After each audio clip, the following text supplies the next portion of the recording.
Akkam jirtu daawwattoota keenya kabajamoo harri muddee 29 namichi kalee feesbuukii Jawaar Mohammadiin eebba kitaaba hin gaabbu irratti Niizerlaanditti laayivii dabarsaa ture ergama diinaa qabaatu oduun nu geessee jirti jechuudha. Akkuma beekamu guyyaa kana duraa isiniif himee ture shira baay'eetu xaxamaa jira bilisiginnaan raftee bulaa hin jirtu jedhee isinii dabarsuun kiyya ni yaadatama jechuudha. Kanumaa wal qabatee akkuma beekamu guyyaa kaleessaa jechuudha laayivii yeroo darbu laayivii niitoorkiidha maal jedhanii sobaa turan jechuudha. Obbo Jawaar Mohammadu gama Facebook isalleetiin maxxansee ture jechuudha yoo argitanii jiraatan jechuudha. Laayiviin irraa adda citee konnekshinii yookaan niitoorkiin galma keessa jiru baay'ee dadhabaa waan ta'eef jechuudha. Viidiyoo waraabame garuu ni jira yeroo muraasa booda isiniif gadhiifna waan jedhamu yoo xumurame isiniif gadhiifna waan jedhamu maxxansee ture jechuudha. Garuu dubbichi akkasii miti. Namichi laayivii Facebook isaatiin dabarsaa ture suni ergama diinaa akka qabuutu himamaa jira jechuudha. Namoonni baay'een yaadallee irratti kennataa jiran jechuudha.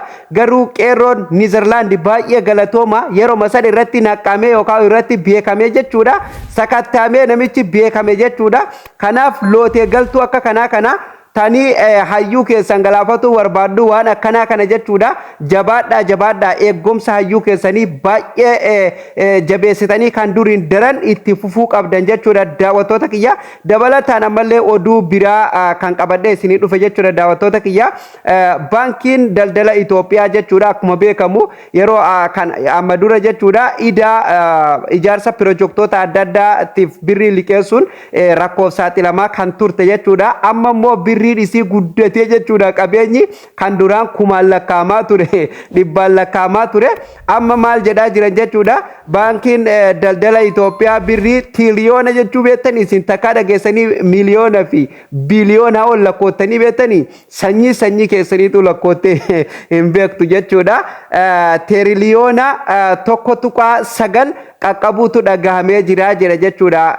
Baankii daldala Itoophiyaa qabeenyi dimshaashan amma tootaaliin qabeenya sadarkaa kana dhaqqabdee jirti jechuudha daawwattoota kiyya. Akkasumallee birriin qusannaa baankichi walitti qabatee sadarkaan qusannaa amma irra jiru jechuudha. Baankiin daldala Itoophiyaa jechuudha qusannaa waliigalaa birrii tiriliyoona 1.4 jechuudha kan yeroo ammaa kana irra ga'e jechuudha.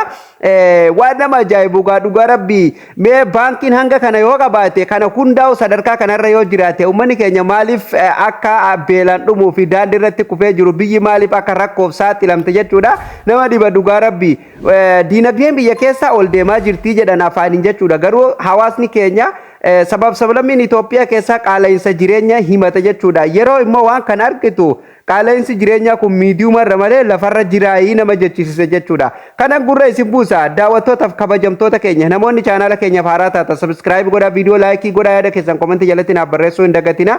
Egaan daawwattoota kiyyaa jalqaba irratti kan ittiin kaayannu waa'ee xiinxalaa siyaasaa Obbo Jawaar Mohammadiin wal qabsiisee jechuudha.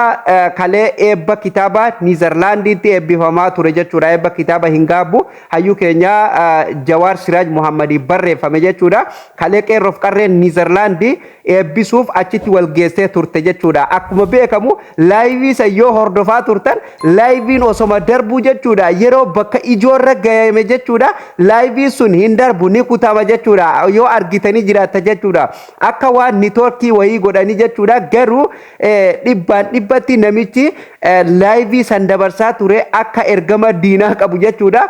Namoonni qaamaan itti dhiyeenyan waan san hordofaa turanii fi kan qaamaan achi jiranillee jechuudha. Dubbataa jiranii nama sanirrallee odeeffadheetiin jira jechuudha. Namni dhibbatti namni laayivii san dabarsaa jiru fira fakkaatee nama ufii fakkaatee nama faarsaa akkasumallee maqaa isaa dhawataa maqaa Oromoo dhawataa jechuudha. Shirri inni qopheesse shira guddaadha garuu harkaa fashalaa'e. Qeerroon Niizerlaandii baay'ee galatooma galataatu isiniin mala ammallee hayyuu keessan jabeessaa eeggadhaa. Niizerlaandii qofa osoo hin taane rakkoon kun itti fufa. Akkasumallee eebbi kitaaba Niizerlaandii qofa osoo hin taane biyyoota adda addaa irratti itti fufa jechuudha. Ispeeshaalii ijoolleen Faransaayii keessa jirtan jechuudha. Eebbi kitaaba hin gaabbu hayyuu keenya xiinxalaa siyaasaa Obbo Jawaar Mohammadiin barreeffame jechuudha. Dhiifama Jawaar Siraajiin jechuudha. Jawaar Mohammad afaantu nu barate Mohammad akaakoo isaati.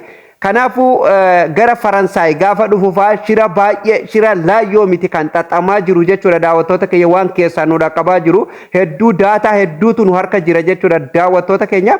Kanaaf qeerroon Faransaay hayyicha keessan jabeessaa eeggadha akkuma beekamu amma dura jechuudha yeroo inni gara Awurooppaatti imalu obbo Jawaar Mohammad gara Awurooppaatti imalu jechuudha. Mootummaan bulchaan yookaan Prime Ministeriin Faransaay akka Finfinneetti muummicha ministeera Dr. Abiy Ahmadiin simatame ni yaadatama jechuudha ni beekama jechuudha itti yaadamuu qaba jechuudha dubbii sunillee jechuudha sirriitti itti yaadamuu qaba Oromoon waan hundaa'u jechuudha faxaanyii ta'uu qabdi jechuudha waan hunda ashaaxira ta'uu qabdan qaroo ta'uu qabdan qaruuxee ta'uu qabdan jechuudha shirri diinni qopheessee isinitti addarbe jechuudha lama gootanii itti deebisuu qabdan jechuudha shira tokko kan diinni isinitti as darbe jechuudha lama gootanii itti achi deebisuu qabdanii jechuudha. So kanaafuu gabaabdumatti hayyicha keessan eeggadha obbo Jawaar Mohammad kabajamaa Jawaar Siraaj Mohammad innilleen hamma danda'ametti jechuudha namoota hunda ofitti maxxansuun qabu namoota hunda hammatu hin qabu Oromoodha jedhee hanga fedhe Oromollee yoo jaallate jechuudha jallaa keenyatu keessa jira gadheetu keessa jira addaqqeetu keessa jira sabni kun saba bal'aadha gaariin keessa jira gadheetu keessa jira kanaaf ofitti maxxansuu hin qabu nama hundaa'u jechuudha waan darbeerraa namni waa baratuutu gaarii jechuudha waa hedduutu hayyoota Oromoo mudataa ture jechuudha so kanumaaf nama hunda jechuudha simannaa kitaaba kiyyaatiif kabajaa kiyyaaf dhufan jedhee jechuudha itti maxxanuu hin qabu jechuudha akkuma arge inumaa silaa'uu dhugaa rabbii haala Jarmanii fi Niizerlaandii keessatti amma taamesanii haaluma nageenya biyya sanii tu baay'ee murteessaa ta'eef malee jechuudha namoonni shira yaadan hedduudha jechuudha silaa annaaf dandame jechuudha obbo Jawaar Mohammad foddaan haasasiisuu qabdan tureewu silaa TV irraa namni taa'ee daawwatuu qaba tureewu silaan sigalee shaasha irraa namni akka daawwatuuf jechuudha inni madarakii isaa iddoo dhaabbatu malu iddoo hayyuuf malu iddoo gootaaf malu kan namoonni dhugatti bakka jechuun dhugatti dhiiga oromummaa qabu qofti isa bira dhaabbatuu danda'u godhamee silaa akkasitti madarakiirraa ergaa barbaachisu maayikiin dabarsee baay'ee natti tola jechuudha hawaasa isaa ka isa dheebotee isa arguu barbaadu fi nagaa isa gaafatu barbaadullee halaalumatti maayikiin nagaa yoo gaafate ani baay'ee gaarii jeetiin amanaa jechuudha because waa hedduutu yaadamaa jira shira hedduutu xaxamaa jira keessafuu gaafa eebbi kitaaba Faransaayitti eebbifamu hedduu jabeessitanii eeguu qabdan qeerroon Faransaay hedduu jabeessitanii eeguu qabdanii security cima strong security godhuuf qabdan jechuudha dhugaa dubbatuu fi hayyuu kun hayyuu yeroo nafseen jiru waan gaarii saba isaatii fi nafsee isalleetiif waan gaarii dhaloota isa boodan dhufuu fi dhaloota amma jirulleef waan gaarii lafa kaa'ee jiru jechuudha kanaaf jabeeffamuu qaba hayyuu keessan hanga lubbuun jiru eega namni waa tokko ta'ee hin iyyinaa waan namni tuffatuutu waa nama godha jechuudha kanaaf maal nama gooti humaa nama gootu biyya guddatte keessa jira biyya dimokiraatiin bultu keessa jira jechuu itti madhiisatti hayyuu keessan eeggadhaa hayyuu keessan jabeeffadhaa gadhee isin tuffatantu nama galaafata jechuudha kanaaf hayyuu keessan eeggadhaa obbo Jawaar Mohammad illeen ergaan kun yoo kan isa dhaqqabu taate jechuudha uf eeggatuu qaba hanga danda'ametti uf eeggatuu qaba namoonni qaaman itti dhiyeenya qabdan jechuudha gorsuu qabdan obbo Jawaar Mohammad eega Oromoo tiyya jedhee yeroo Oromoo waan Oromootti achi deebi'e uf quba hin qabu jechuudha gurbaan kun dhugaa dubbatu waan tokko uf quba hin qabu maaliif Oromoo ni jaallata onneerraa jaallata ni amana qeerroo jennaan ni amana bakka jechuun hedduu jaallata hedduu amana jechuudha so kanaaf wal amanuun akkuma jirutti ta'ee jaalatuun akkuma jirutti ta'ee jechuudha lubbuun abbaan hin eegne bara hin eegne jette Oromoon jechuudha kanaaf haguma ati uf eeddu hanguma ati uf jabeessitee uf eegdu jechuudha diinni si sodaata akkasumallee rakkoolee dandamata jechuudha yoo dhugaa dubbanne muummicha ministeera yeroo inni biyya adda addaa imalu ilaalame Dr. Abiy Ahmad jechuudha ilaalame biyya adda addaa diina haa qabaatu haa dhiisu haala inni istaayila inni ittiin interview dabarsu istaayila inni ittiin ummata isaa simatu akkaataa inni itti socho'u ilaalame sirritti ilaala jechuun nama tuffatinaati waa ilaala wayirraa waa baradha dhugaa wayirraa waa baradha sigalee siyaasa jechuun akkuma beekamu jechuudha waa hedduutu keessa jira jechuudha kanumaarra si mormuutu deebi'ee si morma jechuudha. Kanumarra si deeggaruutu deebi'ee si morma jechuudha boru. Gaafa ati xiqquma waan isaaf hin taane kaaftee asumatti deebi'ee si mormii asumatti lafaa sitti ol ka'a jechuudha. Kanuma bar si deeggaraa jiru jechuudha. Kanaaf namoota hunda amanuurraa obbo Jawaar Mohaammed illee uf qusatuu qaba. Namoota jaalatu haa jaallatu qeerroo haa jaallatu malee amanuurraa uf qusatuu qaba. Namoota hundaayyuu qusatee namoota hundaayyuu jaalalaan akkasitti ufitti maxxansee nagaa gaafatuun sun hafuu qaba jechuudha obbo Jawaar Mohaammed irraa. Egaan daawwattoota keenya waa'ee Jawaar Mohaammed yeroo biraa bal'inaan kan haasofnu ta'a.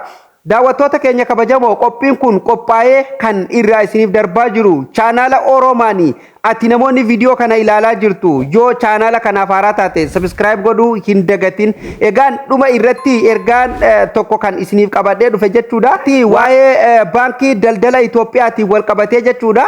Qabeenyi baankichaa kan duriin daran jechuudha guddataa dhufuu fi akkasumallee gara biliyoona fi gara miliyoona fi biliyoonarraa gara teeriliyoonatti guddatuun dhagahamee jira jechuudha daawwattoota kiyya.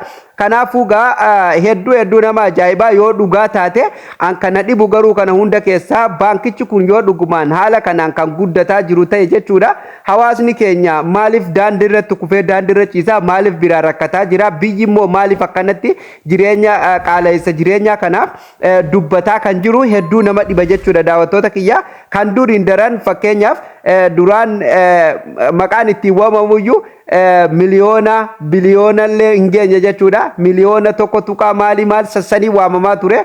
Kumarraa dhibbarraa kumatti kumarraa gara miliyoonatti miliyoonarraa gara biliyoonatti jechaa jiran jechuudha. Akka isaan maxxansanitti jechuudha miidiyaa isaanii irratti maxxansanitti jechuudha daawwattoota kiyya. Gara miliyoonarraa gara teeriliyoonatti ol guddatu himan jechuudha. Baankiin daldala Itoophiyaa hedduu guddatuun jechuudha. Yeroo ammaa qabeenyi isii kan waliigalaan sadarkaan inni irra gahe jechuudha. Teeriliyoona tokko tuqaa 9 irra gahee jira jechuudha. Akkasumallee qabeenyi qusannaa yookaan birriin qusannaa jechuudha kan waliigalaa jechuudha.